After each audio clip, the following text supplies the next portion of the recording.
So, welcome to my channel again. My channel's name is Divya's Podcast. So, Sitapati the cute novel సాగిపోతూ ఉంది. తర్వాత ఏమవుతుంది అని చాలా ఎక్సైటింగ్గా ఉంది. స్టోరీ చాలా బాగా రాశారు కదండి. చాలా కుతూహలాన్ని రేకెత్తిస్తోంది కథ. ఇందిర ఏమో పెళ్ళైతే చాలు ప్రేమదేవుంది అనుకుంటోంది. సీత ఏమో పెళ్ళిదేవుంది ప్రేమ ఉంటే చాలు అనుకుంటోంది. మనుషుల మనస్తత్వమే అంత కాదండి. వాళ్ళకి ఏముందో ఎప్పుడు దాని వాల్యూ తెలీదు. వాళ్ళకి లేనిదే చాలా గొప్పది అనుకుంటారు మనుషులు. నాతో సహా అందరూ అంతే. చేతిలో ఉన్న దాని వాల్యూ ఎప్పుడూ ఏ మనిషి తెలుసుకోడు. తన దగ్గర లేనిదే తనకు కావాలనుకుంటాడు. ఏంటో కథలోకి వెళ్ళిపోదామా? ఇందిరని హాస్పిటల్ నుంచి డిశ్చార్జ్ చేశారు. అక్కా బావ వచ్చి ఇంటికి తీసుకెళ్లారు. ఆ సాయంత్రం ఇందిర ఇంటికి వెళ్తుండగా విద్యాపతి నిట్టూరుస్తూ అన్నాడు, ఇందు, ఏ వ్యక్తి హాస్పిటల్లో ఉండాలని ఎవ్వరూ కోరకూడని మాట నిజమే. కానీ నువ్వు హాస్పిటల్ నుండి ఇంటికి వెళ్తావంటే దిగులేస్తోంది. ఇక్కడైతే నేను ఎప్పుడంటే అప్పుడు స్వేచ్ఛగా రాగలిగాను. ఇక నుంచి నేను చూడాలని అనుకుంటే. ఇందిర అతని వేదన అర్థమైనట్లుగా అతని చేతిని నిమిరింది. అతను ఆఫీస్ ఫోన్ నంబర్ ఇచ్చాడు. నువ్వు మీ వీధి చివరి దుకాణంలో నుంచి ఉదయం 10:30, మధ్యాహ్నం 1 గంటకి, సాయంత్రం 5 గంటలకి రోజు తప్పకుండా చెయ్యి. ఆ టైంలో నేనెంత పని ఉన్నా ఎక్కడికి వెళ్లకుండా ఆఫీసులోనే ఉంటాను. ఇవిగో బిల్స్ అన్నీ కట్టేశాను. మందులు అశ్రద్ధ చేయకుండా వేసుకో. విద్యాపతి ఇందిర చేయి లాక్కుని గుండెలు కదుముకుంటూ అన్నాడు, చూడు ఇందు, నీ శరీరం నీది కాదు, నాది. నీకు అప్పగించిన వస్తువుని జాగ్రత్తగా చూసినట్లుగా చూసుకో. హార్లిక్స్ తాగు, పళ్ళరసం మానకు. మీ అక్క చికాకులో ఏదైనా అంటే ఏడుస్తూ పడుకోకు. ఆమె వైపు ఆలోచించు. ఆవిడికి నచ్చని పని చేశాను, విసుగులో ఏదో అంటోంది అనుకో. అతను చూపుడు వేలాడిస్తూ చెప్పాడు, చూడు, ఏ ఒక్కపూట ఫోన్ చేయకపోయినా నేను సరాసరి ఇంటికి వస్తాను తెలుసా. నీ ఉద్యోగం ఇక్కడికి ట్రాన్స్ఫర్ చేయడానికి చూస్తున్నాను. బహుశా వచ్చే నెల అవుతుంది. లేకపోయినా పర్వాలేదు. ఇక్కడికి ట్రాన్స్ఫర్ అయ్యే వరకు నువ్వు సెలవులోనే ఉందో గాని. ఇందిర ఈ మాటలు వినగానే ఉదాసీనంగా నవ్వింది. విద్య, ఏం చెప్తున్నావు నువ్వు? ఇంకా సెలవులోనే ఉండటమా? నేనిప్పటికీ 2 నెలల నుంచి జీతం నష్టం మీద సెలవులో ఉన్నాను. ఈ సుస్థితో బ్యాంకులో దాచుకున్నది కాస్తా కుస్తా అయిపోయి ఉంటుంది. విద్య, హాస్పిటల్కి ఎంత పే చేశావని కూడా నేను నిన్ను అడగలేను. ఎందుకో తెలుసా? బ్యాంకులో ఉన్నది సరిపోదని నాకు తెలుసు. పిచ్చి ఇందు. విద్యాపతి ఇందిర తల మీద చెయ్యి వేసి నిమిరాడు. ఇందిర ముందుకు వంగి అతని భుజం మీద తల ఆనించి కన్నీళ్లు బిగపెట్టుకుంటూ చెప్పింది, విద్య, నాకేమనిపిస్తోందో తెలుసా? చెప్పు. ఏదైనా చెప్పలేని సుస్థి చేసి జీవితాంతం నేను ఈ హాస్పిటల్లోనే ఉంటే బాగుండును అనిపిస్తోంది. ఎందుకంటే నేను ఇక్కడుంటే నువ్వు వస్తావు, నన్ను చూస్తావు, నా గురించి ఆదుర్దా పడతావు. నువ్వు నిజంగా పిచ్చి ఇందువే. అతను తల మీద చెయ్యి వేసి నిమురుతూ అన్నాడు, మళ్ళీ మనిద్దరం కలుసుకునేదెప్పుడు? అతను క్షణం ఆలోచించాడు. నువ్వు బాగా కోలుకున్న తర్వాత. ఎక్కడా, ఎలా, ఎన్ని చోట్లు లేవు? నేను మీ ఇంటికి, నువ్వు మా ఇంటికి రాకుండా వీళ్ళు నిరోధించగలరు, కానీ ఈ బయట ప్రపంచంలో మనం తిరగకుండా ఆపలేరు కదా. ఈ విశాల ప్రపంచం ముందు ఆఫ్టర్ ఆల్ ఆ ఇల్లు అనేవి ఎంత? ఇందిరికి తెలుస్తూనే ఉంది. అతను సంభాషణ సాధ్యమైనంత హాస్యంగా మార్చాలని చూస్తున్నాడని అతను తగ్గు స్థాయిలో చెప్పాడు. చూడు ఇందు, నిన్ను పెళ్లి చేసుకోవాలని అనుకుంటున్నప్పుడు నాకు పెళ్ళి అనేది మనిషి జీవితంలో చాలా ముఖ్య భాగం అయినట్లు, అది ఒక పవిత్రమైన బంధంగా అపురూపంగా అనిపించింది. తర్వాత నేను నిన్నెప్పుడైనా పెళ్లి చేసుకోలేకపోయానో, ఎప్పుడైతే పెళ్లి చేసుకోలేకపోయానో ఆ పెళ్లి పట్ల నాకున్న భావమే మారిపోయింది. పెళ్ళి అంటే నాకిప్పుడు అంత విలువైన బంధం ఏమీ అనిపించడం లేదు. ఇద్దరు స్త్రీ పురుషుల సహచర్యంతో జీవితాలు గడపటానికి సంఘం కల్పించిన సదాచారం మాత్రమే. ఆఫ్టర్ ఆల్ పెళ్ళి కాకపోయినా పర్వాలేదు. ఇద్దరు కలిసి ఉండటానికి పెళ్ళి అనేది అవసరమే లేదు. ఒకరి మీద ఒకరికి ఇష్టం, అనురాగం ఉన్నంతకాలం ఆ దేవుడు చేసిన బాంధవ్యం అవుతుంది. ఒక్కసారి ఈ ప్రపంచంలో మన కళ్ళెదుట కనిపిస్తున్న కుటుంబాల వైపు చూడు. వీరిలో ఏ ఒక్కరిది నిజమైన పెళ్లి కాదు. వారికి అసలు దాని అర్థమే తెలియదు. పెళ్ళి అంటే కొట్టును కట్టిపడేసే కట్టుకొయ్య కాకూడదు. వీళ్లలో అభిమానం కంటే అధికారమే ఎక్కువ. ఆరా తీస్తే 100కి 60 మంది అసంతృప్తి జీవితాలు గడుపుతున్న వాళ్లే. పెళ్లి చేసుకోలేదు కాబట్టి మనకు ఆ భ్రమ తొలగిపోలేదు. పెళ్లి చేసుకున్నట్లయితే ఈ ప్రేమ జ్యోతి ఆరిపోయేదేమో. ఎవరో ఒక మహాకవి అన్నాడు, నువ్వు నిజంగా ఎవరినైనా ప్రేమిస్తే వారిని పెళ్లి చేసుకోకు అని. ఆ మాటలో ఎంత సత్యం ఉందో ఇప్పుడు నాకు అర్థమవుతోంది. ఇందిర మౌనంగా వింది. విద్యాపతి ఆలోచనా ధోరణి ఇందిరికి నచ్చలేదు, అర్థం కాలేదు. పెళ్లి చేసుకోకపోతే ప్రేమకి ప్రతిఫలం ఏమిటి అనిపిస్తోంది. ఎవరి జీవితానికైనా పెళ్లి చేసుకోకపోతే పిల్లలు, నిశ్చింత, రక్షణ ఎలా వస్తాయి? పెళ్ళైతే ఆడదాని జీవితం ఒక మంచి యజమాని గల తోటలో పువ్వులా సుఖంగా, సురక్షితంగా ఉంటుంది. పెళ్లి కాని ఆడపిల్ల జీవితం వీధిలో చెట్టు లాంటిది, ఎవరికీ చెందదు. ఎవరు పడితే వాళ్ళు చెయ్యి వేస్తారు. అందువల్ల తప్పనిసరిగా స్త్రీకి పెళ్లి చాలా అవసరం. విద్యాపతి పెళ్లి అంటే ఒక్క స్త్రీ పురుషుల మధ్య ప్రేమే అనుకుంటున్నాడు. కాదు, అది కానే కాదు, ముమ్మాటికి కానే కాదు. అతను చెప్పేది తన ప్రేమని ఇంకెవ్వరికీ పంచకుండా నీకే ఇస్తున్నాను కదా, మనకి ఇక పెళ్లితో ఏం ప్రమేయం అని కాబోలు. అతనికి ప్రేమ ఒక్కటే చాలునేమో. తనకి అలా కాదు. అతని ప్రేమతో పాటు అతని రక్తం కలిసిన పిల్లలు కావాలి. అతను నిత్యం సహచర్యం పంచే ఇల్లు కావాలి. పోట్లాడుకుంటే మాత్రం ఏమిటి? ఆ మాటకి వస్తే తను విద్యాపతి ఎన్నిసార్లు పోట్లాడుకోలేదు. పెళ్ళైతే ఇక విడదీయలేని బంధం ఉంది కదా అని భయం ఉండదు. పెళ్లి కాకపోతే అన్నీ భయాలే. పెళ్లిలో ఇద్దరు చెంగులు కలిపి ముడివేస్తారు. అందులో ఎంత అర్థం ఉంది? ఇక మీ ఇద్దరికీ విడదీయలేని సంబంధం అనే కదా. ఇందిర కళ్ళ ముందు సుందరం పిన్ని కదిలింది. సుందరం పిన్నికి శంకర్ బాబాయికి క్షణం పడదు. 25 ఏళ్లు కాపురం చేసిన 4 పిల్లల్ని కన్నా వాళ్ళ పద్ధతి మారలేదు. శంకరం బాబాయి పోయాడు. పిన్ని ఒకటే ఏడుపేడ్చింది. అన్నం నీళ్లు మానేసి మంచం పట్టింది. బతికి ఉన్న రోజులు అలా రాకాసిలా పోట్లాడావు కదా, ఇప్పుడు ఆయన పోతే పీడా వదిలింది అనుకోక ఎందుకేడుస్తావు పిన్ని అని ఇందిర అడిగితే ఆవిడ శోకం తీస్తూ, ఇప్పుడు ఎవరితో పోట్లాడినమ్మా, నా తోడు పోయింది కదా అంది. ఆవిడికి ఆయన తోడట. ఎంత విచిత్రం అనుకుంది. ఆ తోడు అనే మాట సుందరం పిన్ని అంటే ఆనాడు అర్థం కాలేదు, కానీ ఇప్పుడు బాగా అర్థమవుతోంది. ఏంటి ఆలోచిస్తున్నావు ఇందు అన్నాడు విద్యాపతి. ఏం లేదు అంది. మర్నాడు ఇందిర ఇంటికి వచ్చేసింది. విద్యాపతి ఇందిర బ్యాంక్ పాస్బుక్ ఇచ్చేశాడు. అది చూసిన ఇందిర నివ్వెరపోయింది. అందులో ఒక్క పైసా కూడా అతను తీసి వాడలేదు. తనిచ్చిన చెక్స్ అన్నీ దానితో పాటు ఉన్నాయి. దాదాపు 3000 అయ్యింది. విద్యాపతి ఇంత ఖర్చు పెట్టాడా? ఇందిర నివ్వెరపోయింది. తర్వాత రోషం వచ్చింది. అంత డబ్బు అతనికి ఎక్కడి నుంచి వచ్చింది? అదంతా సీతదే కదా. సీత డబ్బు అతను వాడితే మాత్రం తను ఎలా భరిస్తుందనుకున్నాడు? ఇందిర రత్న చేత డబ్బు డ్రా చేయించి అది ఒక కవర్లో పెట్టి దానితో ఉత్తరం జతపరిచి అతనికి పంపించింది. విద్య, నన్నెందుకు ఇలా మోసం చేశావు? నా డబ్బు నాకుండగా నువ్వు ఇలా ఖర్చు పెట్టడం న్యాయమేనా? నన్ను గతిలేని దాన్ని చేశావు కదా. నాకు నీ ప్రేమ కావాలి, ఎందుకంటే అది నీ స్వంతం కాబట్టి. అది నాకు అమృతం. నువ్విచ్చే డబ్బులో పైసా కూడా వద్దు.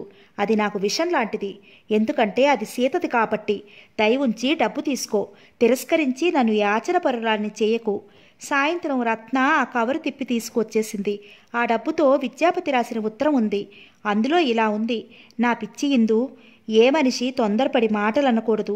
అందులో నువ్వంటే ప్రాణంగా భావించే నన్ను అసలనకూడదు. నేను నీకిచ్చిన డబ్బు సీతది అని నువ్వు అనుకుంటే అంతకంటే అవమానం ఇంకేదీ లేదు. డబ్బు లేకపోతే యాచన చేసైనా నీకిస్తాను. అది దొరక్కపోతే నువ్వు చచ్చిపోతుంటే చూస్తూ ఊరుకుంటాను, కానీ సీత డబ్బు మాత్రం నీకివ్వను. నీకిస్తానని నువ్వు అనుకోవటం నేను భరించలేనంత బాధగా ఉంది. నువ్వు ఇన్నేళ్ల స్నేహంలో నన్ను అర్థం చేసుకున్నది ఇంతేనా అని విరక్తిగా అనిపిస్తోంది. ఇందు, దయవుంచి నన్నెప్పుడూ ఇలా అంచనా వేయకు. నీ అభిమానం నా అభిమానంగా భావిస్తాను. నేను చాలా బాధగా ఉంది. ఆ డబ్బు నా స్వంతం, నా కష్టార్జితం. నేను ఈ ఫ్యాక్టరీలో అందరూ వర్కర్స్తో పాటు వాళ్ళకంటే ఎక్కువగా కష్టపడితేనే నాకు ఫ్యాక్టరీ నెలసరి ఇచ్చే జీతం అది. నా డబ్బు నా దానివి అయిన నీకు ఖర్చు పెట్టడం తప్ప ఇందు? నీకు మందులకి డబ్బు కావాలి, అది నేనే భరించాలి. అమ్మకు జ్వరం వస్తే నేను చూడనా? తమ్ముళ్ళకి చెల్లెలకి అవసరాలు వస్తే నేను ఇవ్వనా? అలాగే ఇందుకి జ్వరం వస్తే నేనే వైద్యం చేయించాలి అనుకున్నాను. అందుకే నువ్వు ఇచ్చే చెక్స్ దాచి ఉంచాను. నీకు నయమైంది, కోలుకున్నావు. నా డబ్బుతో శుశ్రూషలతో నువ్వు మళ్ళీ మామూలు మనిషివయ్యావు. ఇది నాకెంత ఆనందంగా ఉందో తెలుసా? ఆ ఆనందం నాకు దక్కనియ్యవా? నువ్వే చెప్పు. నువ్వు పంపిన ఈ డబ్బు తీసుకుంటే నాకు ఆ ఆనందం లభిస్తుందా ఇందు? నీకు ఒక్క మాట చెప్పనా? నువ్వు శిస్తీగా ఉన్నన్ని రోజులు నేను డబ్బు అంత పీనాసివాడిలా ఖర్చు పెట్టాను. హాస్పిటల్ నుండి ఎన్నోసార్లు ఇంటికి నడిచి వెళ్ళేవాడిని. ఎందుకంటే ఆ రూట్లో బస్సులు సరిగ్గా రావు. ఆటోకి పెట్టాలంటే చాలా అవుతుంది. 2 రోజుల ఆటోల డబ్బులు నీకు 4 రోజుల బత్తాయి రసం వస్తుంది అనిపించేది. ఇదంతా నీకు చెప్పాలన్న సిగ్గుగా ఉంది. నువ్వు పంపిన డబ్బు పంపిస్తున్నాను. నేను నీకు ఏమీ కానని పరాయివాడిని అని నువ్వు నిజంగా అనుకుంటే రేపు రత్నతో పంపు తీసుకుంటాను. ఇందుకి నా ప్రేమ కంటే తన అభిమానమే ముఖ్యం అనుకుంటాను. నిన్ను చూసి ఎన్ని యుగాలైందో అనిపిస్తోంది. ఇందు, నిజంగా రావాలనిపిస్తోంది. వచ్చి నీ ఒడిలో తలపెట్టుకుని నేను తప్పేం చెయ్యలేదు అని నా మీద అలగకు అని చెప్పాలనిపిస్తోంది. విద్య. ఉత్తరం చదవటం పూర్తిగానే ఇందిర ఏడ్చేసింది.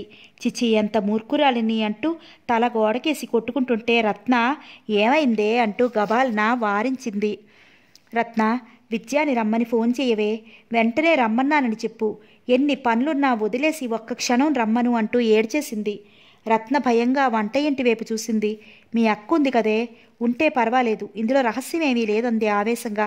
రత్న, నువ్వు వెళ్ళొస్తావా, నేను బజార్కి వెళ్ళి చేయనా? బాప్రే, ఏంటి ఆ ఆవేశం? నేనే చేస్తానుండు అంది రత్న వెళుతూ. అరగంట గడిచింది. ఆ ఇంటి ముందు ఆటో వచ్చి ఆగింది. అందులో నుంచి విద్యాపతి దిగాడు. అతను ఆటో అతనికి డబ్బులు ఇస్తున్నాడు. కిటికీలో నుంచి తొంగి చూసిన రత్న, ఇందు అడుగో సీతాపతి వచ్చాడు అంది. ఆ మాట వినగానే మంచం మీద నిస్త్రాణగా పడుకుని ఉన్న ఇందిర లేచి కూర్చుంది. విద్యాపతి లోపలికి వచ్చాడు. అతని ముఖం ఆందోళనామయంగా ఉంది. లోపలికి రాగానే మంచం మీద కూర్చుని ఉన్న ఇందిరని చూడగానే అతని కళ్ళలోకి కాస్త నిశ్చింత లాంటిది వచ్చింది. ఇందిరని అతనేమీ అడగలేదు. ఇందిర బాగానే ఉంది. అయినా రత్న అలా ఫోన్ చేసిందేంటి? ఇందిరకు అసలు ఒంట్లో బాలేదని, ఏడుస్తోందని, త్వరగా రమ్మనమని కంగారుగా చెప్పి మరో మాటకి అవకాశం ఇవ్వకుండా ఫోన్ పెట్టేసింది. విద్యాపతి ఆ తర్వాత ఎక్కువసేపు ఆలోచించలేదు, తటపటాయించలేదు, సంశయించలేదు. మేనేజర్తో పనుండి వెళ్తున్నాను, టైంకి నేను రాకపోతే ఆఫీస్ తాళం వేసి మీరు వెళ్ళిపోండి అనేసి డ్రాయర్ సొరుగు మూసి లాక్ చేసి బయలుదేరి వచ్చేశాడు. ఆటో ఎంత వేగంగా వస్తున్నా అతనికి నెమ్మదిగా వెళ్తున్నంత భయం కలిగింది. అతని మనసు బాణంలా దూసుకుపోయి ఇందిరని మనోనేత్రంతో చూడటానికి తహతహలాడుతోంది. ఏమైంది ఇందిరకి? ఒంటరితనం భరించలేక ఏమైనా అఘాయిత్యం చేసుకోలేదు కదా భగవాన్. ఇందిరని మళ్ళీ తను సజీవంగా చూడగలుగుతాడా? నిన్న హాస్పిటల్ నుంచి డిశ్చార్జ్ చేస్తుంటే ఎలాగో ఉంది తనకి. తను ఎన్ని మాటలు చెప్పినా ఇందిర ఒంటరితనం పోదు అని తనకు బాగా తెలుసు. ఆటో ఆ ఇంటి ముందు ఆగి అతని ఇంట్లోకి వచ్చి మంచం మీద వెనక్కి చేతులు ఆనించుకుని అతి నీరసంగా కూర్చుని ఉన్న ఇందిరని కళ్ళారా చూసిన తర్వాత కానీ అతనికి ఊపిరి మళ్ళీ ఆడుతున్నట్లుగా అనిపించలేదు. ఉక్కిరిబిక్కిరి అయిపోతున్న భయం తగ్గి అతనికి మళ్ళీ స్థిమితం వచ్చింది. ఈ ప్రపంచం మళ్ళీ కాస్త మామూలుగా అనిపించసాగింది. విద్యాపతి ముఖంలో ఆందోళన, ఇందిరని మామూలుగా చూడగానే కనిపిస్తున్న ఆశ్చర్యం, ప్రశ్నార్థకం చూడగానే రత్న తప్పు చేసిన దానిలా ఇప్పుడే వస్తాను అని ఎవరినీ ఉద్దేశించకుండా అనేసి లోపలికి వెళ్ళిపోయింది. విద్యాపతి గది మధ్యలో అలాగే నిలబడి ఇంకా ఇందిర వైపే చూస్తున్నాడు. ఇందిర మంచం మీద నుంచి లేచి వచ్చింది. విద్య, నిన్ను చాలా ఆందోళన పెట్టాను కదూ, నన్ను క్షమించు. తూలిపోతూ పడబోయిన ఇందిరని అతను చప్పున పట్టుకున్నాడు. సుడిగుండంలో కొట్టుకుపోతున్న వారికి చేతికి ఆధారం దొరికినట్లుగా ఇందిర అతని చేతిని గట్టిగా పట్టుకుంది. కళ్ళు తిరిగిపోతున్నాయి, కాళ్ళు తేలిపోతున్నాయి. అతనికి మరింతగా తనే దగ్గరైందో అతనే దగ్గరికి తీసుకున్నాడో తెలియదు. మరు క్షణంలో అతను అత్తుకుపోయి నిలబడింది. ఇందు అతను తల నిమిరాడు. నిన్ను అర్థం చేసుకోలేకపోయాను. ఎంత పిచ్చిగా ఉత్తరం రాశాను కదూ. నన్ను క్షమించగలవా? అంత మాట అనకు. నా మీద కోపం రాలేదు కదూ. నీ మీదనా కోపమా? పిచ్చి ఇందు. అతని నవ్వులో లాలన ఉంది, ఆత్మీయత ఉంది. నీకు తెలుసుగా, నాకు చాలా ఆవేశం ఎక్కువ. అది ఎంత ఇబ్బంది తెచ్చిపెట్టిందో ఇప్పటికైనా అర్థం చేసుకున్నావనుకుంటాను. విద్య, నాకేమీ తెలియదు. నన్ను తప్పు పట్టకు ప్లీజ్. నేను నిన్నేమీ అనటం లేదు. అనను సరేనా? ఇందరికి ఏడుపు వచ్చేసింది. అతను దగ్గరగా ఉన్నప్పుడు ఎంతో సహనంగా ఉండాలని, దేనికి తొందరపడకూడదని, అతనికి ఇబ్బంది కలిగించకూడదని, అతనికి సహకరించాలని ఎంతగానో అనిపిస్తుంది. అతను కాస్త కనుచాటు అవగానే ఆ ఆలోచనలన్నీ ఎటు మాయమైపోతాయో తెలీదు. అతను కావాలనిపిస్తుంది. అతన్ని ఇంకెప్పుడూ చూడలేనేమో అనే భయం కలుగుతుంది. తన మాటలతో అతన్ని బాధ పెట్టానేమో, అతనికి తన మనసు అర్థం కాదేమో, అతను తనకి దూరమైపోతాడేమో అనే దిగులు కలుగుతుంది. అప్పుడు ఇంక దేని గురించిన జాగ్రత్త ఉండదు, నిగ్రహం ఉండదు, సహనం అసలే ఉండదు. తను అతన్ని ఇబ్బంది పెడుతున్నానని తెలుసు, కానీ పెట్టకుండా ఉండలేక నిస్సహాయత్వం అది అతనికి అర్థమైంది. అయితే బావుండును, అర్థమవుతుంది. అతను చాలా మంచివాడు, తన కోసం ఎంతో భరిస్తాడు. అది కేవలం తన అదృష్టం. ఈ అదృష్టాన్ని తను కాపాడుకోవాలి. ఇందు, నువ్వు స్థిమితంగా ఉండటం నేర్చుకో, ఎంతో ఆప్యాయంగా చెప్పాడతను. రావటం లేదు. అభ్యాసం చేసుకుంటే రానిదంటూ ఏమీ లేదు ఇందు. నాకు చాలా భయమేస్తోంది విద్య. ఎందుకు? నాకు నువ్వు దూరం అయిపోతావేమోనని. అప్పుడు నేనెలా బతకాలి? ఆ రోజు రాదు. కనీసం నేను బ్రతికున్నంత వరకు, సరేనా? రాని వాటి గురించి, జరగని వాటి గురించి ఎందుకు ఆలోచిస్తావు? నీ ఆరోగ్యం గురించి చూసుకో. అవును, నేను స్థిమితంగా ఉండాలి. స్థిమితంగా ఉంటే ఆరోగ్యంగా ఉంటుంది. ఆరోగ్యంగా ఉంటే జీవితంలో ఒంటరితనాన్ని ధైర్యంగా ఎదుర్కోవచ్చు. అన్నిటికీ ముఖ్యం ఆరోగ్యం కాబట్టి నేను ఆరోగ్యం అశ్రద్ధ చేయకూడదు అనుకోసాగింది ఇందిర. ఇంతలో అక్కడికి ఇందిర అక్క రానే వచ్చింది. గది మధ్యగా ఒకరిని పట్టుకుని ఒకరు ఒకే రేఖలా నిలబడి ఉన్న ఆ ఇద్దరినీ చూడగానే ఆవిడ మండిపోయింది. ఇందిరా! గర్జించినట్టుగా పిలిచింది. ఇందిర కంటే విద్యాపతి ఎక్కువగా ఉలిక్కిపడినట్లుగా ఇందిరని గబాలన వదిలేశాడు. ఇందిర అక్క చరచరా లోపలికి వచ్చింది. ఇందిరా, నీకు బుద్ధుందా? ఏమిటి ఇంట్లో ఈ నాటకం? ఇరుగు పొరుగు చూస్తే ఇంకేమైనా ఉందా? నిన్ను ఏమీ అనరే, నా ముఖాన ఉమ్మేస్తారు. అక్కకి తెలిసే ఈ నాటకాలు జరుగుతున్నాయి అంటారు. నేను వీధిలో తలెత్తుకోగలనా? ఇప్పటికే సగం చచ్చి బతుకుతున్నాను. ఇందిర ఇది వరకు అయితే అక్కకి ఏదైనా జవాబు చెప్పగలిగేదేమో. ఇప్పుడు మాట్లాడే ఓపిక లేదు. అక్క తనని విద్యాపతితో చనువుగా ఉండగా కళ్ళారా చూసిందనే సిగ్గు, తొట్రుపాటు కలిగాయి. ఆవిడ విద్యాపతి వైపు తిరిగింది. ఏమయ్యా, నీకైనా సిగ్గుండద్దా? నువ్వేమో లక్షణంగా ఉన్నవాళ్ళ పిల్లని పెళ్లి చేసుకుని కలవారి అల్లుడుగా కార్లలో తిరుగుతూ కులుకుతున్నావు. దాని బ్రతుకు బండలు చేశావు. పెళ్లి చేసుకుంటానని ఆశపెట్టి దాని బ్రతుకు నట్టేట్లో ముంచావు. ఇప్పటికైనా దాన్ని వదలవే. నువ్వు పెళ్లి చేసుకుంటావా? అంత ప్రేమ ఏడిసిన వాడివి పెళ్ళెందుకు చేసుకోలేదు అంట. అది నీకు కావాలి అంతే. మా ఇంటికి ఎందుకు వస్తావు? మా పరువు బజార్లోకి ఎందుకు ఏడుస్తావు? ఇందిర చెయ్యి పట్టి అతని వైపు తోస్తూ,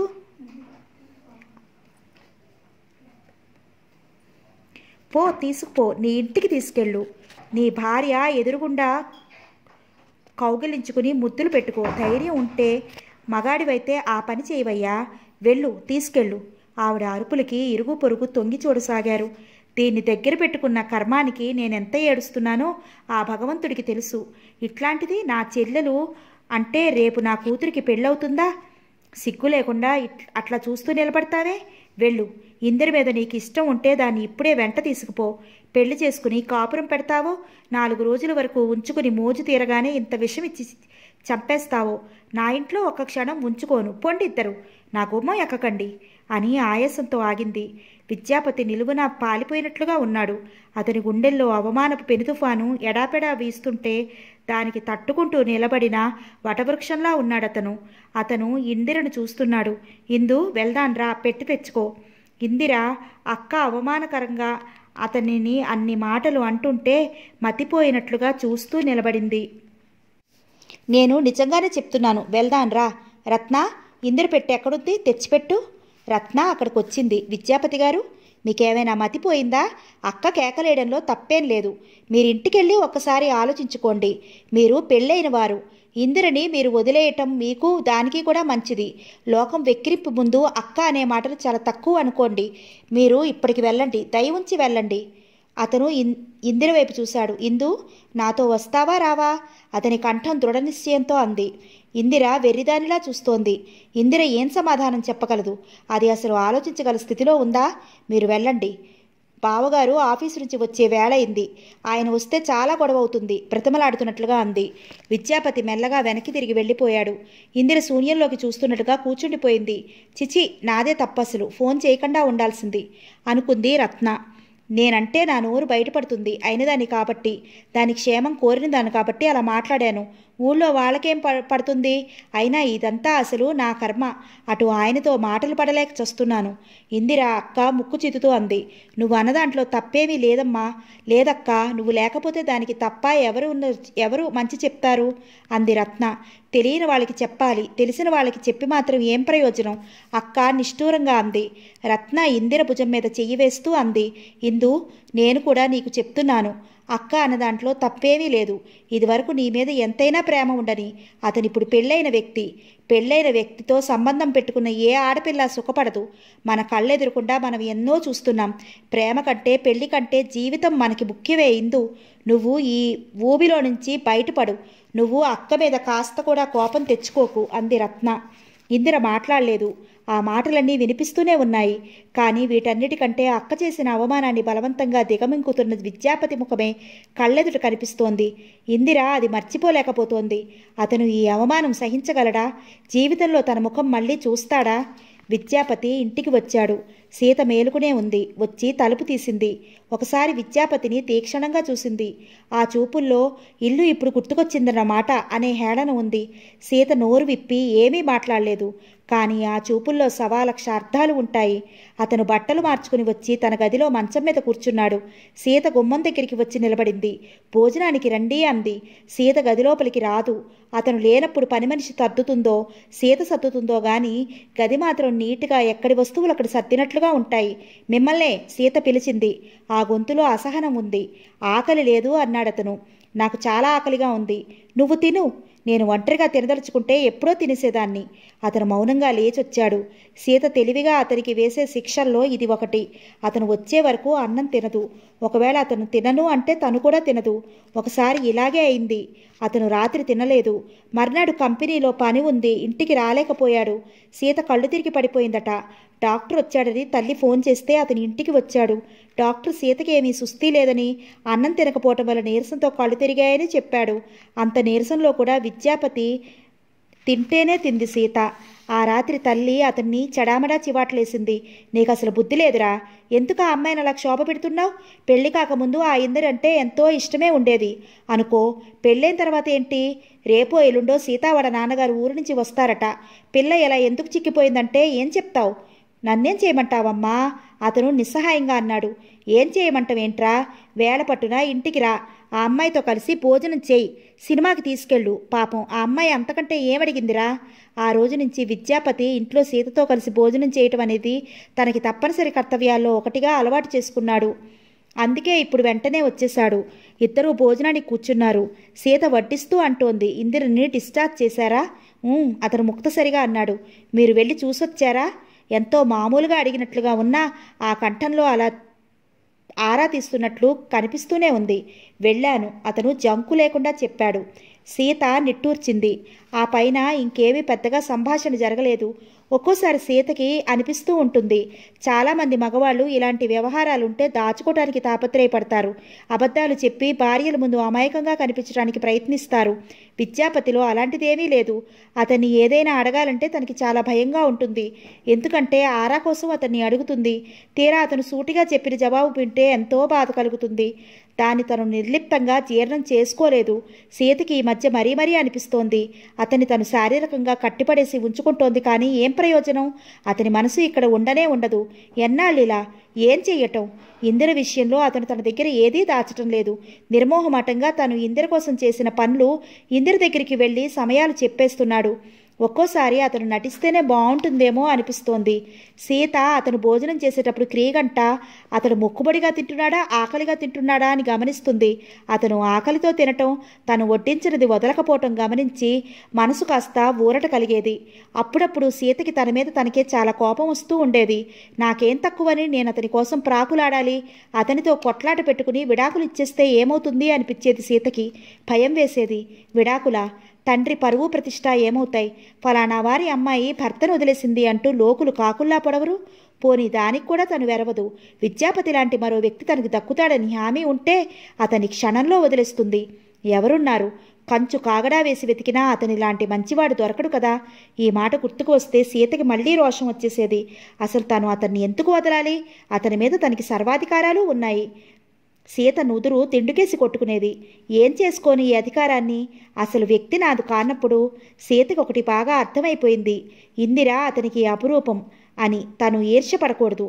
తను అతనికి ఇష్టం ఏర్పడేలా మసులుకోవాలి. దానికి కాస్త టైం పట్టినా సరే. అసలు ఈ చాదస్తం అంతా నాలోనే ఉంది. అతన్ని తిరస్కరించి నా మనసు మరో పని మీద లగ్నం చేసుకోలేకపోతున్నాను. చదువుకుందామా అంటే చదివేం చేయాలనిపిస్తుంది. చక్కగా లక్షణంగా పెళ్ళయింది. అనురాగమూర్తి అయిన భర్త పిల్లలతో తన జీవితం నందనవనం అనుకుంది. ఇది పెద్ద వ్యవహారమే తన జీవితాన్ని పేచీగా మారుస్తుందని కలలో కూడా అనుకోలేదు. సీత ఎటూ నిర్ణయించుకోలేకపోతోంది. ఎందుకంటే సీత వ్యక్తిత్వం పాత కొత్తల కలయికగా ఉంది. భర్తని వదిలేసి ఒంటరిగా ఉండాలి, లేకపోతే వేరే పెళ్లి చేసుకోవాలి అనే తపన సీతలో మొదలైంది. కానీ భయం. సీత పెరిగిన వాతావరణం, సంస్కారం వెనక్కి లాగుతున్నాయి. సహనంతో జీవితాన్ని సరిదిద్దుకోవాలే కానీ ఆవేశంతో బద్దలు చేసుకుని ముక్కలు చేసుకోకూడదు అనిపిస్తుంది. అతనితో కలిసి జీవితం గడిపిన కొద్దీ విద్యాపతి అంటే సీతకి ఇష్టం కలగసాగింది. ఇందిరని విడిపించగలిగితే, మరపించగలిగితే అంతకంటే మంచి భర్త ఇంకెవరుంటారు? సీతకి ఏడుపొచ్చేస్తోంది. తనెంత దురదృష్టవంతురాలు. అతన్ని పెళ్లి మాత్రమే చేసుకోగలిగింది. అతని ప్రేమను పొందలేకపోయింది. ఇందిరంటే అతనికి ఎంత ప్రాణం. ఇలా ప్రాణం ఇవ్వగలిగే వ్యక్తి జీవితంలో దొరికితే పెళ్లి ఎవరికి కావాలి? ఈ పెళ్లికి అసలు విలువేమిటి? ప్రేమ ముందు పెళ్లి అనేది సూర్యుడి ముందు దివేటి లాంటిది అని సీత నిశ్చిత అభిప్రాయం. సీతకి చిన్నప్పటి నుంచి ఏ వస్తువు అయినా కావాలి అని అనుకుంటే అది పొంది తీరాల్సిందే. సీత అప్పుడప్పుడు రోషంతో, ఆత్మాభిమానంతో విరక్తి తెచ్చుకున్నట్లుగా విద్యాపతి విలువ అపురూపం అని తెలుసుకున్నప్పుడు అతన్ని వదలకూడదనిపిస్తోంది. ఒకవేళ అతన్ని వదిలేస్తే తనకి బాగా తెలుసు ఈ ఆశాభంగం ఈ జన్మకి ఇక పూడ్చుకోలేనంత బలమైనది అని. జీవితంలో ఇక దేని మీద ఆసక్తి ఉండదు. అందుచేత సీత పోరాటానికే నిర్ణయించుకుంది. ఇందిర తన ఒంటరితనం ఏదో తనే మౌనంగా పడి నిశ్చింత కూడా లేకుండా మరో బాధ ఎదురైంది. అక్క ఒక సంబంధం తీసుకొచ్చింది. అతని పేరు చక్రపాణి. మెడికల్ రిప్రజెంటేటివ్ చేస్తున్నాడట. ఇందిర అతనికి మొదటి చూపులోనే నచ్చింది. పెళ్లి చేసుకోవడానికి ఇష్టపడుతున్నాడు. అక్క ఇందిరని నిలదీసింది. ఇదిగో అమ్మాయి, ఇది నా ఆఖరి ప్రయత్నం. ఈ పెళ్లికి నువ్వు ఒప్పుకుంటావా, లేక నా ఇంట్లోంచి వెళ్ళిపోతావా? ఏదో ఒకటి రేపు సాయంత్రంలోగా తేల్చి చెప్పే అంది. ఇందిర దిగాలు పడిపోయింది. ఈ పరీక్ష ఎలా దాటాలో అర్థం కాకుండా పోయింది. అక్క చాలా పట్టుదలగా ఉందని తెలుస్తూనే ఉంది. రత్న కూడా అక్కపక్షమే చేరింది. ఇందు, ఎందుకే నీకింకా ఆ ప్రాకులాట? అతను ఎలాగో పరాయివాడు అయిపోయాడు. నువ్వు అతనితో కలిసి ఉండటం అనేది జరగని పని.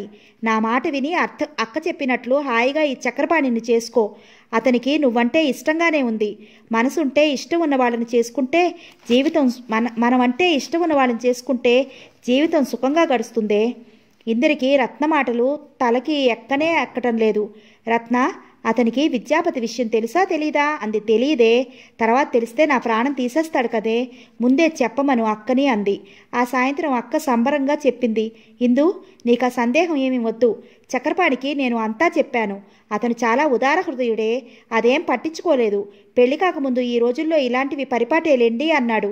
ఎంతో మంచివాడు కదే. ఇందరికి సంతోషం కలగలేదు, చిరాకు వేసింది. చక్రపాణి కనీసం తనతో ఈ విషయం మాట్లాడి స్వాంతరగా ఏదైనా అంటే బాగుండేదేమో. అక్క చెప్పగానే అతను సరిపుచ్చుకోవడం ఇందరికి అసలు నచ్చలేదు. నేను ఉద్యోగం మానేస్తానని చెప్పక్క అంది. అదేం మాటే? బంగారం లాంటి ఉద్యోగం మానుకోవటం దేనికి అంది. నీకు తెలియదక్కా, నేను శారీరకంగా మానసికంగా ఒక రకంగా అలసిపోయాను. ఈ అలసట నుంచి సేద తీర్చగలిగే వ్యక్తి కావాలి నాకు. ఆ వ్యక్తి విద్యాపతి తప్ప ఇంకెవ్వరూ ఈ ప్రపంచంలో లేరని నా నమ్మకం. నన్ను చేసుకోబోయే వ్యక్తికి నేను అంతా దాపరికం లేకుండా చెప్పేస్తాను. అతను అర్థం చేసుకోగల సహృదయుడైతే విద్యాపతికి చెప్పి దూరంగా వెళ్ళిపోతాను. అదిగో మళ్ళీ అదే మాట. నీకు అహర్నిశలు అతడి నామస్మరణే. అతన్ని చూసిన కళ్ళతో మిగతా అందరికీ అంచనా వేస్తే ఎలా? ఈ ప్రపంచంలో ఏ ఒక్కరూ ఇంకొకరిలా ఉండరు. బుద్ధిలోనో రూపంలోనో ఏవో తేడాలు ఉంటూనే ఉంటాయి. ఉద్యోగం చెయ్యను అంటోందని చక్రపాణికి నేను చెప్తానులే, అతనే ఒప్పుకుంటాడు అంది. మర్నాడు ఇందిర రత్న ఇంటి దగ్గరకు నుండి వచ్చేసరికి అక్క చిరుబుర్లాడిపోతోంది. పిల్లని అనవసరంగా తిడుతూ చెవి మెలపెడుతోంది. ఆవిడ తత్వం అంతే. ఏ చిరాకు వచ్చినా అదంతా పిల్లల మీద చూపిస్తుంది. ఇందిర ఎన్నోసార్లు అక్కతో పోట్లాడింది. బాధతో నచ్చ చెప్పాలని చూసింది. అదంతా ప్రయత్నమే తప్ప ఫలితం సాధించలేకపోయింది. ఇందిర మౌనంగా వచ్చి తన గదిలో కూర్చుంది. ఇందిర ఇంటికి చాలా సంతోషంగా వచ్చింది. తనకి ఈ ఊరు ట్రాన్స్ఫర్ అయింది. రత్నకి విద్యాపతి చెప్పాడు, రేపో ఎల్లుండో ఆర్డర్స్ వస్తాయి. ఇందిరకి ఒంటరిగా ఉండాలని అనిపిస్తోంది.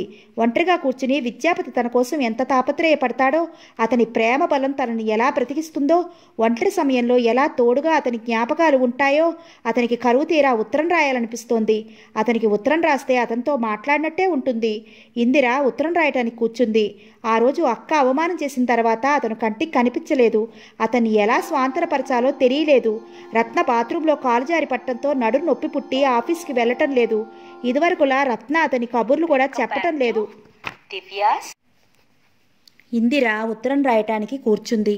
ఆ రోజు అక్క అవమానం చేసిన తర్వాత అతను కంటికి కనిపించలేదు. అతన్ని ఎలా స్వాంతనపరచాలో తెలియలేదు. రత్న బాత్రూంలో కాలు జారి పడటంతో నడుము నొప్పి పుట్టి ఆఫీసుకి వెళ్ళటం లేదు. ఇదివరకులా రత్న అతని కబుర్లు కూడా చెప్పటం లేదు. ఏదైనా అంటే అతనిప్పుడు నీ విద్యాపతి కాదే, ఆ సీతాపతి. ఇంకొకరి భర్త గురించి ఆశపడిన ఏ ఆడపిల్ల బాగుపడలేదు. కాబట్టి నువ్వు అతని ఆలోచన మానే. నేను కూడా వేరే ఉద్యోగం చూసుకుంటున్నాను, అతని దగ్గర నుంచి మానేస్తున్నాను అంది. ఇందిర నిట్టూర్చి లేవబోతుంటే, నీకు ఈ ఊరు ట్రాన్స్ఫర్ అయింది. ఖైరతాబాద్ బ్రాంచీకి వేశారు. ఆర్డర్స్ రేపో ఎల్లుండో వస్తాయట అంది. ఇందిర చివ్వును రత్నవైపు తిరిగింది. ఎవరు చెప్పారే? ఇంకెవరు, ఆ సీతాపతే. మధ్యాహ్నం నన్ను చూడటానికి వచ్చాడు. విద్యాపతి వచ్చాడా? ఇందిర ముఖంలో రంగులు మారే. అవునిందు, నాకు తెలుసు. అతనే ప్రయత్నం చేసి ఈ ఊరు మార్పిచ్చాడు. అతను దానికి ఎంత శ్రమపడ్డాడో నాకు కూడా తెలుసు. ఇది మంచి పని కాదని ఇప్పుడు తెలుస్తోంది. నువ్వు వేరే ఊరు వెళ్తేనైనా మర్చిపోగలవేమో. అలా అనికే రత్న, విద్యాపతి అంటే నీకు గౌరవం ఉండేది కదా. ఇప్పుడు ఉంది, కానీ అతనికంటే నువ్వు ముఖ్యం నాకు. నేను నీ స్నేహితురాలనే. రత్న ఇందిర చెయ్యి మీద చెయ్యి ఆనించింది. ఇందు, అతని భార్య సీత ఉందే, ఆ అమ్మాయికి అతనంటే ప్రాణం. అతనిని ఆ అమ్మాయి వదలదు. నా మాట నువ్వు అర్థం చేసుకో. ఇందిర గబగబా అక్కడి నుంచి వచ్చేసింది. రత్న చెప్పిన మాటలు సగం సంతోషంగా సగం బాధగా ఉన్నాయి. తన ఉద్యోగం ఇక్కడికి ట్రాన్స్ఫర్ అవ్వడానికి విద్యాపతి కారణం అంటే ఆనందంగా అనిపించింది. మళ్ళీ రత్న సీత ప్రసక్తి తెస్తే గుండెలు భారంగా అయ్యాయి. విద్యాపతికి ఉత్తరం రాయాలని అనిపించింది. ప్రియమైన విద్య అంటూ సంబోధన మొదలుపెట్టింది. ఇంతలో అక్కడికి అక్క రానే వచ్చింది. ఆవిడ చేతుల్లో మడతపెట్టిన బట్టలున్నాయి. అవి బీరువాలో పెడుతూ, నీ ముఖాన పెళ్ళయ్యే రాత నాకు కనిపించటం లేదు అంది. అంత అదృష్టం నాకుంటే నేను కోరుకునేది ఇంకేదీ ఉండదు అంది ఇందిర. మతుల్ని పట్టే గతులు. నీ బుద్ధి అలా ఉంది కాబట్టి రాత కూడా అలా తగలడింది. అతనికి ఉద్యోగం మానేసేటట్లయితే నువ్వు అవసరం లేదంట. చాలా సంతోషం అన్నానని చెప్పు. నువ్వు ఆ మాట అంటావని నాకు తెలుసు. నా పెళ్ళి నా కోసం కాదు, నీ కోసం అన్నట్లుగా ఉంది నీ ధోరణి. ఇదిగో ఇప్పుడే చెప్తున్నాను, నువ్వు ఉద్యోగం చేయాల్సిందే, అతన్ని పెళ్లి చేసుకోవాల్సిందే. దగ్గరికొస్తూ అంది. ఇందిర చప్పున ప్రియమైన విద్య అని రాసిన అక్షరాల మీద 2-6 చేతులు అడ్డుపెట్టింది. సహనం నిండిన స్వరంతో అంది. ఉద్యోగం చేస్తానక్క, పెళ్లి మాత్రం చేసుకోను. ఏ, ఎందుకని? ఎందుకని అంట. నాకు పెళ్ళో ఉద్యోగమో ఏదో ఒకటే కావాలి. విద్యాపతిని చేసుకుంటానన్నప్పుడు ఉద్యోగం చేస్తానని అన్నావుగా, ఆ పరిస్థితి వేరు. ఇప్పుడేమైంది? నీకు తెలియదక్క. చక్రపాణి నన్ను చేసుకుంటానన్నది నా కోసం కాదు, నా ఉద్యోగం కోసం. అతను విద్యాపతి విషయం సరిపెట్టుకున్నది పెద్ద మనసుతో కాదు, డబ్బు అవసరం కోసం. చచా, నోర్ముయ్, నీకు అన్నీ వంకర ఆలోచనలే. నేను ఉన్నమాట చెప్తున్నాను. నువ్వు చక్రపాణిని చేసుకుంటావా లేదా? చేసుకోను. అంతా నీ ఇష్టమేనా? ఇదిగో ఇప్పుడే చెప్తున్నాను, నువ్వు చక్రపాణిని చేసుకుంటావో సరే సరే, లేకపోతే నా ఇంట్లో ఉండటానికి వీల్లేదు. నువ్వు ఈ పెళ్లికి ఒప్పుకుంటావో లేక ఇంట్లో నుంచి వెళ్ళిపోతావో తేల్చి చెప్పేయి నాకు. నేను నిజంగా చెప్తున్నాను, ఇవి ఆషామాషా మాటలు కాదు. ఇది నా ఇల్లు. నా ఇంట్లో ఉన్నన్నాళ్ళు నా మాట విని తీరాలి, అంతే. అక్క గదిలో నుంచి వెళ్ళిపోయింది. ఇందిర నిశ్చేషురాల్లా కూర్చుండిపోయింది. విద్యాపతికి ఉత్తరం రాయాలనే ఉత్సాహం చచ్చిపోయింది. ప్రియమైన విద్య అనే అక్షరాల దగ్గర నుంచి గీట్లు గీస్తూ కూర్చుండిపోయింది. ఈ పెళ్లికి ఒప్పుకుంటావా లేక ఇంట్లోంచి వెళ్ళిపోతావా? అక్క మాటలు గుర్తుకొచ్చాయి. ఎంత నిస్సహాయమైన జీవితం. అక్క తనని ఎందుకు అర్థం చేసుకోదు? పెళ్ళంటే కొన్ని కారణాల వల్ల తనకి విముఖత కలిగింది. పెళ్లి చేసుకోవాలి అని అనిపించటం లేదు. ఏ, పెళ్లి చేసుకోకుండా ఆడపిల్ల బతకూడదా? వారం రోజులైంది. ఇందిర ఉద్యోగంలో జాయిన్ అయింది. ఉద్యోగం ఇక్కడికి ట్రాన్స్ఫర్ అయిందని సంతోషం ఏమాత్రం లేకుండా పోయింది. చక్రపాణిని పెళ్లి చేసుకోవడానికి తిరస్కరించిందని అక్క కోపంతో మాట్లాడటం మానేసింది. అక్క ముభావం, ఆ నిరసన చూస్తుంటే ఇందరికి చెప్పలేనంత బాధగా అనిపించింది. విద్యాపతి ఏమయ్యాడో అంతే లేడు. ప్రతిరోజు అతడు తప్పక వస్తాడని ఎదురు చూస్తున్న ఇందిరకి నిరాశే ఎదురైంది. అతనికి తన మీద బాగా కోపం వచ్చింది కాబోలు. అక్క తిట్టినప్పుడు అతనితో రమ్మని అంటే రాలేదని అతనికి విరక్తి కలిగిందేమో. ఇందిరికి దిగులు కలగసాగింది. అతనికి ఎంత బాధ కలిగేది, లోకం ఇంకా ఎంత హేళన చేసేది. అతనికి ఒక్కసారి తన మనసులోని బాధ అంతా చెప్పగలిగితే ఎంత బావుండును. అక్కడికి ఉండలేక అతని ఆఫీసుకి ఫోన్ చేసింది. ఎవరో ఒక ఆయన తీశాడు. గొంతు బొంగురుగా ఉంది. విద్యాపతి లేడు అని చెప్పాడు. నీ పేరేంటి, పనేంటి అని ప్రశ్నలేశాడు. ఇందిర ఫోన్ పెట్టేసింది. రత్నకి ఖాదీ బండార్లో జాబ్ వచ్చింది. అక్కడ జాయిన్ అయిపోయింది. ఆ విధంగా రత్న మూలంగా కబుర్లు తెలిసే అవకాశం కూడా పోయింది. అతనికి తనకి మధ్య పెద్ద ఆఘాతం ఏర్పడినట్లయింది. ఇది రోజురోజుకి బ్రహ్మరాక్షసి నోరు తెరిచినట్లుగా ఎక్కువ అవుతుందే తప్ప తగ్గడం లేదు. టేబుల్ దగ్గర పరధ్యానంగా కూర్చుని ఉన్న ఇందిరకి ప్యూన్ వచ్చి ఫోన్ వచ్చిందని చెప్పాడు. ఇందిర నిరాసక్తిగా లేచింది. బ్యాంకులో డబ్బు దాచుకున్న వాళ్ళు ఎంతోమంది ఏదో ఒక వివరం కోసం ఫోన్లు చేస్తూనే ఉంటారు. హలో, విసుగు కనపరచకుండా అలవాటైనట్లుగా శ్రద్ధ నిండిన స్వరంతో అంది. హలో. ఇందిర ఉలిక్కి పడింది. నిటారుగా అయింది. ఇందు. అవతల నుంచి విద్యాపతి పిలుస్తున్నాడు. విద్యా. నమ్మలేనట్లుగా అంది. నేనే. ఇన్నాళ్ళు ఏమైపోయావు? ఏమై ఉంటానో చెప్పు. భార్యతో ఏదైనా ఊరు వెళ్ళి ఉంటావు అనుకున్నాను. My God. ఎందుకంటే ఈ ఊళ్ళో ఉంటే నువ్వు నన్ను కలవకుండా కనీసం ఫోన్ చేయకుండా ఉండవు. చెప్పు, ఎక్కడికి వెళ్ళావు? ఎక్కడికి వెళ్ళలేదు. ఎక్కడికి వెళ్ళలేదా? నేను నమ్మను. నిజమే విందు, నేను ఎక్కడికి వెళ్ళలేదు. నాకు జ్వరం వచ్చింది. ఏంటి? అవును, జ్వరం బాగా వచ్చింది. లేవలేకపోయాను. అక్కడికి ఉత్తరం రాసి నీకు ఇవ్వమని నౌకరికి ఇచ్చాను. వాడు అది తీసుకెళ్లి సరాసరి సీతకిచ్చాడు. ఏంటి? ఇందిర గొంతులో ఆవేశం హరించుకుపోయింది. గొడవైందా? నూతిలో నుండి మాట్లాడుతున్నట్లుగా అంది. అవకుండా ఉంటుందా? చెప్పు. సారీ ఇందు, నేనే చెప్పాలి అనుకుంటున్నాను. నువ్వా? ఎందుకు? ఆ రోజు అక్కడ మాట్లాడినందుకు నీకు కోపం వచ్చిందేమోనని. ఆ రోజు అక్క అలా మాట్లాడినందుకు నీకు కోపం వచ్చిందేమోనని. టేబుల్ దగ్గర కూర్చుని ఉన్న మేనేజర్ దగ్గాడు. ఫైల్స్ గట్టిగా సర్ది పెట్టాడు. ఇందిర ఈ లోకంలోకి వచ్చింది. అది ఆఫీస్ అని, పక్కన మేనేజర్ ఉన్నాడని, ఆయన చెవులు నిక్కబొడుచుకుని వింటున్నాడని స్పృహ వచ్చింది. విద్యాపతి అంటున్నాడు. కోపం రాలేదిందు. ఆ రోజు అలా ఆవేశంలో అనేశాను కానీ నేను దూరం ఆలోచించలేదు. నువ్వు చేసిన పనే కరెక్ట్. ఎలా ఉన్నావో చెప్పు. బాగానే ఉన్నాను. సాయంత్రం ఆఫీసు నుంచి వెళ్ళేటప్పుడు కలుస్తాను. ఉంటాను. హఠాత్తుగా ఫోన్ పెట్టేశాడు. హలో హలో అంది. అంత హఠాత్తుగా పెట్టేశాడేంటి? ఎవరైనా వచ్చారేమో. యువతలకి వస్తుంటేనే మేనేజర్ కళ్ళజోడుల్లో నుంచి తినేసేటట్లు చూడటం కనిపించింది. ఆ రోజు ఫైల్స్లో అన్నీ తప్పు ఎంట్రీలు రాసి మేనేజర్ చేత చివాట్లు తింది. చూడమ్మా, ఇది బ్యాంక్, డబ్బుతో కూడిన వ్యవహారం. ఆఫీసులో సొంత వ్యవహారాలు బుర్రలో ఉండకూడదు అన్నాడు. ఇందిర మాట్లాడలేదు. బయటికి వచ్చింది. అక్కడ బస్టాప్ దగ్గర విద్యాపతి నిలబడి ఉన్నాడు. ఇందిర అది జనం ఉన్న రోడ్డు అనే సంగతి మర్చిపోయింది. పరుగు పట్టేసింది. విద్యాపతి దగ్గరికి రాగానే ఇందిర గబాల్ని అతని చెయ్యి పట్టుకుంది. అతను బాగా చిక్కిపోయి ఉన్నాడు. ముఖంలో ఇంకా బాగా నీరసం కనిపిస్తోంది. అతన్ని చూడగానే ఇందరి కళ్ళల్లో నీళ్లు తిరిగాయి. విద్య, జ్వరం బాగా వచ్చింది కదూ అంది. అతను లేదన్నట్లు తల తిప్పాడు. పక్కనే ఉన్న ట్యాక్సీని చూపిస్తూ ఎక్కు అన్నాడు. ఇందిర మారు మాట్లాడకుండా ఎక్కేసింది. విద్యాపతి కూడా ఎక్కి ఇందిర పక్కగా కూర్చుని తలుపు వేసి డ్రైవర్తో పోనీ అన్నాడు. ట్యాక్సీ కదిలింది. ఎక్కడికి అంది ఇందిర. ఒక చోటని కాదు, ఎక్కడ ఆగాలనిపిస్తే అక్కడ ఆగుదాం. ట్యాక్సీ అతనికి ఆ మాట ఇందాకే చెప్పాను అన్నాడు. ఇందిర సంబరంగా చూసింది. ఇందిర కన్నతల్లిని పట్టుకున్న చిన్న పిల్లల అతని చేతిని వదలకుండా అలాగే పట్టుకుంది. అతని చెయ్యి పుష్టి తగ్గి పలచగా చిక్కినట్లుగా స్పష్టంగా తెలుస్తోంది. ఇందిరికి కళ్ళల్లో నీళ్లు ఉపికాయి. తనకి సుస్థి చూస్తే అతను ఎంత చేశాడు? ఎవ్వరికీ భయపడలేదు. ఏమవుతుంది అని ఆలోచించలేదు. అతనికి జ్వరం వస్తే తనేం చేయగలిగింది? ఏమీ చెయ్యలేదు. ఇందిర మరో చేయి కూడా అతని చేతి మీద ఆనించింది. ఇతనికి నా బాధ అర్థమవుతుందా అనిపించింది. ఇందిర మనసు తెలిసినట్లే అతను తగ్గుస్వరంతో చెప్పాడు. ఇందు, నీకు కబురు చేయాలని ఎంతగానో తప్పించాను. వీలు కాలేదు. నాకసలు ఒంటి మీద స్పృహ లేదు. అబ్బా, అదేం జ్వరమో, అదేం తలనొప్పో, నరకం పడ్డాను. అంత జ్వరంలో కూడా నిన్ను కలవలేకపోయాను అనే తపనే. ఇందిర డగ్గుత్తికతో అంది. నాకు తెలియదు. తెలిస్తే నన్నెవరూ ఆపగలిగేవాళ్ళు కారు. వచ్చేసేదాన్ని. నీకంత జ్వరం వస్తే ఎవరు చూశారు మరి? అమ్మా? కాదు, సీత. ఇందిర చప్పున ముఖం తిప్పేసుకుని కిటికీలో నుంచి బయటికి చూడసాగింది. ఇందిర మనసులో అతనికి జ్వరం వచ్చింది అనే బాధ మెల్లగా వరద తీసేసినట్లుగా తగ్గసాగింది. సీత సేవలు చేసిందా? అవును, అతని జీవితానికి అధికారిని కదా. సీత చేయకపోతే ఎవరు చేస్తారు? అతనికి జ్వరం వచ్చింది, తెలియలేదు, ఆదుకోలేకపోయానని తను బాధపడుతోందే కానీ తెలిస్తే మాత్రం ఏం చేయగలిగేది? తెలిసి ఏం చెయ్యలేని ఆ నిస్సహాయత్వం ఇంకా ఘోరాతి ఘోరమైంది కదా. తను ఆ ఇంటికి వెళ్ళగలదా? వెళితే మాత్రం సీత గుమ్మంలో అడుగు పెట్టనిస్తుందా? విద్యాపతి ఇందిర చెయ్యి నొక్కుతూ అన్నాడు. నీకో శుభవార్త చెప్తామని వచ్చాను. ఏంటది? నిరాసక్తిగా అడిగింది. హౌసింగ్ బోర్డులో నువ్వు అప్పుడు డబ్బు కట్టావే, ఆ ఇల్లు నీకు అలాట్ అయింది. త్వరలో ఆ ఆర్డర్ కాగితాలు నీకొస్తాయి. ఇందిర చివ్వున ఇటు చూసింది. నిజంగా అంది. నీకెప్పుడైనా అబద్ధం చెప్పానా ఇందు? లేదు లేదు, నిజంగా నా విద్య. ఇల్లు నాకు అలాట్ అయిందా? నిజంగా? My God! ఇందిర పూర్తిగా అతని వైపు తిరిగింది. నీకెలా తెలిసింది? ఎవరు చెప్పారు? ఉత్సాహంగా ఆనందంగా నమ్మశక్యం కానట్టుగా అడిగింది. నాకు తెలిసింది. ఎలా? ఎవరు చెప్పారు? అబ్బా, చెప్పమంటుంటే. పెళ్లి కాక ముందులాగా ఇందిర అతని తొడ మీద పిడికిలతో కొడుతూ అంది.